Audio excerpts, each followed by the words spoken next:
Madam, आज संसद group of एज्युकेशनचा 20वा वर्धापन दिनचा उत्साहात साजरा होतो.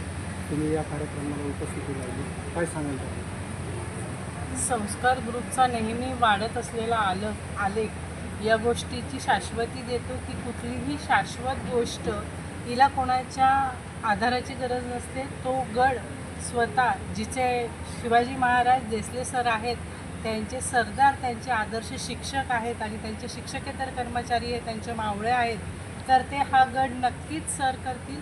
त्यांना या 20व्या वर्धापन दिनाच्या मनापासून शुभेच्छा.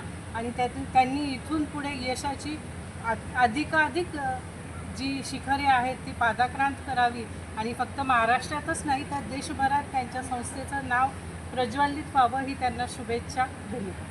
मॅडम, या निमित्ताने पालकांना काय आवाहन करेल? पालकांना हे आवाहन करेल की जे काही आजचं आत्मीयतेचं वातावरण होतं, इथे जे काही शिक्षकांची आत्मीयता आहे की त्यांचे विद्यार्थी हे अधिकाधिक चांगल्या पद्धतीने घडावेत आणि पुढची पिढी सक्षम, निरोगी आणि अतिशय संस्कारपूर्ण अशी घडावी. तर संस्कार या त्यांनी ब्रँडवर विश्वास ठेवायला पाहिजे आणि इथे जास्तीत जास्त पालकांनी त्यांच्या विद्यार्थ्यांना प्रवेश दिला गेला. अध्यक्ष संस्कार group of education Chhatrapati Sambhajinagar.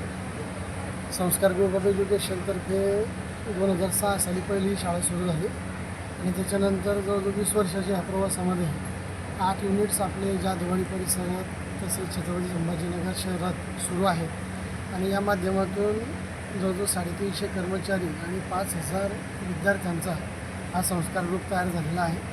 संस्कार, शिस्त आणि गुणवत्ता यावर मार्गक्रमण करतच आपण मध्यमवर्गीय पालकांना कमी फीस दरामध्ये चांगलं शिक्षण कसं देता येईल यासाठी प्रयत्नशील आहोत आणि त्याच माध्यमातून 20 वर्षाचा हा जो प्रवास आहे तो या 20 वर्षाच्या शेवटी आज 5000 पालकांपर्यंत तो पोहोचला आहे. हे आमच्यासाठी अभिमानास्पद बाब आहे. शैक्षणिक क्षेत्रातच उतरावं असं का वाटलं? शैक्षणिक क्षेत्रातच का उतरावं वाटलं? शाळा कारण जेव्हा आम्ही शाळा सुरू केली तर तेव्हा शाळा खूप कमी होत्या छत्रपती संभाजीनगर शहरामध्ये आणि ज्या काही मोजक्या शाळा होत्या तिथे विद्यार्थ्यांना क्वालिटीचं शिक्षण मिळत नव्हतं.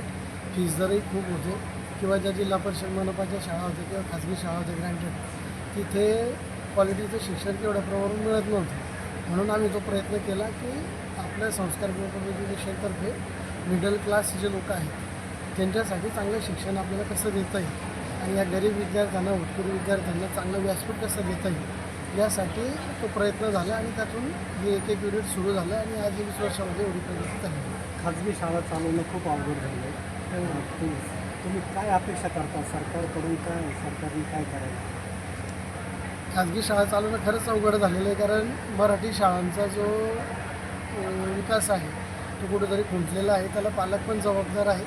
तर मराठी शाळा बंद होण्याचं जे कारण आहे तो पालकांचा इंग्लिश मीडियम किंवा CBSE शाळांकडे जो पाहण्याचा दृष्टिकोन आहे तो जास्त प्रमाणात वाढलेला आहे. वास्तविक आपली मराठी भाषा खूप चांगली आहे आणि तिला अभिजात भाषेचाही दर्जा मिळालेला आहे. तर त्या माध्यमातून पालकांनी मराठी भाषेवर पण किंवा मराठी शाळांवर पण विश्वास हा ठेवला पाहिजे आणि त्यातून मराठी शाळासुद्धा उत्कर्षास आल्या पाहिजे. त्यासाठी गव्हर्नमेंटनेसुद्धा मराठी शाळा टिकवण्यासाठी त्यांना अनुदान असेल, तिथल्या फॅसिलिटीज असतील मराठी शाळांच्या, तर त्या दिल्या गेल्या पाहिजे या मताचं आंदोलन.